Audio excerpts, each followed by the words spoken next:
Okay, when I say Italian food, what pops into your head? Probably pasta, right? Pizza? Maybe some risotto? But what if I told you that's only 10% of the story? What if I told you there's a side of Italian cooking so strange, so unexpected, that most tourists will go their whole lives without ever tasting it? Today we're going beyond the menu. We're diving into the hidden, the shocking, and the absolutely fascinating world of real Italian food. And this slide, it just says it all, doesn't it? On one side, you've got your expectation, the classics, the stuff we all know and love. Lasagna, carbonara, total superstars. But then you've got the reality, the stuff that's deeply traditional, super local, and yeah, maybe a little bit strange. All right, so let's ease into this. We're gonna start with dishes that sound way crazier than they actually are. Because in Italy, sometimes the most provocative thing on the menu is just the name. And our first exhibit is a big one, pasta alla Puttanesca. You've seen this everywhere, right? On menus from Rome all the way to New York. But have you ever actually stopped and thought about what that name means? Because it's a little scandalous. So the story behind the name is a little hazy, but the two main theories both point to the same place, brothels. In Rome and Naples back in the early 20th century, the name literally means in the style of the prostitute. The idea is that it was either super quick to whip up between clients, or maybe the amazing smell of it would, lure customers in off the street. But here's the funny part. For all that drama in the name, look at what's actually in it. Olives, capers, tomatoes, garlic. I mean, these are just delicious, totally normal things you probably have in your pantry right now. It's the perfect example of a wild name hiding a totally comforting, flavorful dish. And believe me, this wasn't just a one-time thing. This whole tradition of giving food these playful, kind of shocking names, you can find it all over Italy. It's baked right into the local history. Oh yeah, the creativity just keeps on coming. I mean, you've got palla del nonno, which translates to grandfather's balls. That's a type of salumi. Or how about incanagli del mulo, mule's gears, a salami from Abruzzo. But maybe the most surprising one of all is a sweet little dessert from Sicily. Get this. This dessert, called mini di vergini, which means the virgin's breasts, was actually created by a nun. Suor Virginia Casal made them for a marquis's wedding. It just goes to show you there's this incredible, sometimes pretty irreverent sense of humor that's just woven right into Italian food culture. Okay, so we've covered the strange names. Now let's get into the strange ingredients. We're talking guts and glory, people. Welcome to the world of Italian offal, a tradition that comes from being incredibly resourceful. This is really the heart of what's known as Cucina Povera, which means poor cooking. And look, this isn't about bad food. It's the exact opposite. It's about the absolute genius of taking what others would throw away, the humble leftover bits, and turning them into something amazing. It's a waste-nothing philosophy born out of necessity. So let's look at a few absolute legends. You go to Sicily, you'll see street carts selling pane con la milza, sandwiches stuffed with veal spleen and lung. Head over to central Italy and you might find paggiata, which is the small intestine of a milk-fed calf. And up in Florence, they have cibreo, this rich, complex stew made from all the chicken innards. And don't think for a second this was just peasant food. Nope.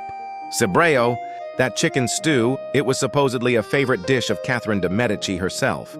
You know, the Florentine noble who became the Queen of France. So even Renaissance royalty knew what was up. They loved those deep, complex flavors that came out of Cucina Povera. Let's go back to that Sicilian sandwich for a sec. The pane con la milza is like a total institution in Palermo. It's not a novelty item. It's a quick, hearty, everyday food that locals absolutely love. It's the perfect proof that these ingredients we might think are weird are actually just food. They're staples. But if we're talking street food, we have to head to Florence for something called Lampredotto. Picture this. It's lunchtime in Florence, and locals are lining up at these little food carts called chioschi. They're not waiting for gelato. They're waiting for a sandwich, stuffed with the fourth stomach of a cow. Yes, you heard that right.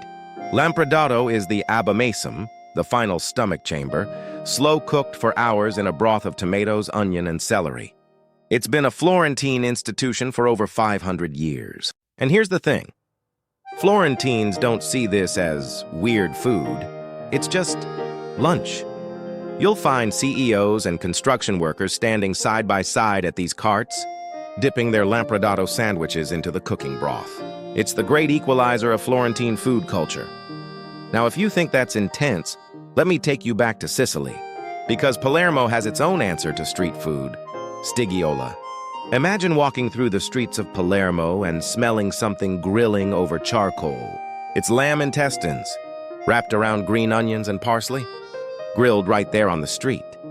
The vendors, called Stiggiolari, have been doing this for generations. They don't even need to season it much. The intestine's own juices provide all the flavor.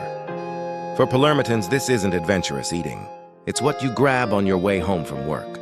It's comfort food, just a very specific kind of comfort. And speaking of parts you might not expect, let's talk about cervelli fritti, fried brains. Now, before you click away, hear me out. In Tuscany and Lazio, fried lamb or calf brains are considered a delicacy. They're boiled first, then cut into bite-sized pieces, coated in batter and deep-fried until golden. The texture? Creamy on the inside, crispy outside. The taste? Mild, almost buttery. Historically, this was food for special occasions, something you'd serve to honored guests. And yes, I know what you're thinking. But remember, this is the same culture that gave us the Renaissance. They knew a thing or two about appreciating beauty, even when it comes from unexpected places. Now, before we get to the final boss of strange food, let's talk about a dish with a split personality. It's called sanguinaccio, and you can find it in different forms all over Italy. The name gives it away, really. It comes from sangue, which is Italian for blood. And here's what's so wild. That one name, sanguinaccio, can mean two totally different things. It can be a savory blood sausage, or it can be a sweet, rich chocolate cream you eat during Carnival. And here's the kicker. Originally, that sweet chocolate dessert was also made with pig's blood. Yeah, that's pretty rare now, but that was the original recipe. Now let's head to Rome for a dish that tells an incredible social history. Coda alla Vaccinara, oxtail stew. This isn't just any stew. It's the story of the quinto quarto, the fifth quarter. You see, when butchers sold the prime cuts, they kept the leftovers for themselves, the tail, the organs, the less noble parts. The Vaccinari, the cattle butchers, turned these scraps into culinary gold. Coda alla Vaccinara is oxtail slow braised for hours with tomatoes, celery, and wine. The meat becomes so tender it falls off the bone. It's rich, complex, deeply satisfying. And it's still a Sunday tradition in Roman families today. What started as poor people's food is now celebrated as one of Rome's greatest dishes. That's the magic of Cucina Povera. It doesn't just survive, it thrives. All right, deep breaths, everyone. It is time to meet the king. The most infamous, the most talked about, the most controversial dish in all of Italian cuisine. From the incredible rugged island of Sardinia, this is Casu Marzu. The name literally translates to rotten cheese. And folks, it earns that name. This is a traditional Sardinian sheep's milk cheese that is deliberately on purpose infested with live insect larvae. The larvae of the cheese fly, to be exact. So how does this even happen? Well, it's kind of like this weird culinary magic. They take a wheel of pecorino cheese, and they basically let cheese flies lay their eggs inside. The larvae hatch and they start eating the cheese. And as they digest it, their enzymes break down all the fats. This whole process turns a hard cheese into something unbelievably soft and creamy, with this super intense, pungent flavor. Look, let's just call it what it is. As they say in Italy, in pratica un formaggio con I vermi. Basically, it's a cheese with worms. Now, for Sardinians, this isn't some gross-out thing. It's a prized delicacy. They bring it out for weddings and big celebrations. It's a symbol of their history.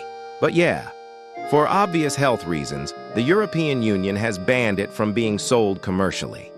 But here's the thing. Sometimes the strangest foods aren't the ones with the wildest ingredients. Sometimes they're the ones with the oldest stories. Meet Testaroli. They look like flatbread. They eat like pasta. And they might be the oldest pasta in Italy.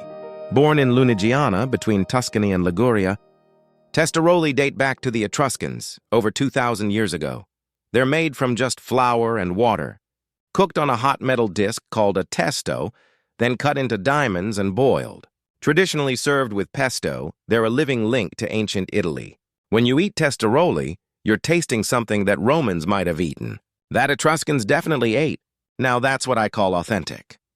So okay, we've talked about suggestive names. We've talked about offal. We've even talked about a cheese with live insect larvae. And you might be sitting there thinking, why? What is the point of all this? Well, here's the thing. These dishes are so much more than just weird food. They're literally history you can eat. They tell the story of a place, of resourcefulness, of making do. They're a symbol of intense regional pride. And honestly, they challenge us to think about our own definitions of what good food even is. It really makes you think, right? Every culture has these kinds of foods. The ones that seem strange from the outside, but are actually a window right into that place's soul. Now, before you judge, let me ask you something. What about haggis in Scotland? Or foie gras in France? Or Rocky Mountain oysters in the American West? Every culture has these foods. The ones that seem strange from the outside, but make perfect sense from the inside. Italian food is no different. Actually, we just have more of them. So here's my challenge to you. The next time you're in Italy, don't just order the carbonara. Even though it's amazing, please do order it. But also be brave. Ask your nonna what she ate as a child. Visit that street cart in Florence. Try that dish with the name you can't pronounce. Because food isn't just fuel. It's memory. It's identity. It's history you can taste. And Italy? Italy has more stories to tell than any other place on earth. You just have to be willing to listen. With your taste buds, thanks for watching. And buon appetito, whatever's on your plate.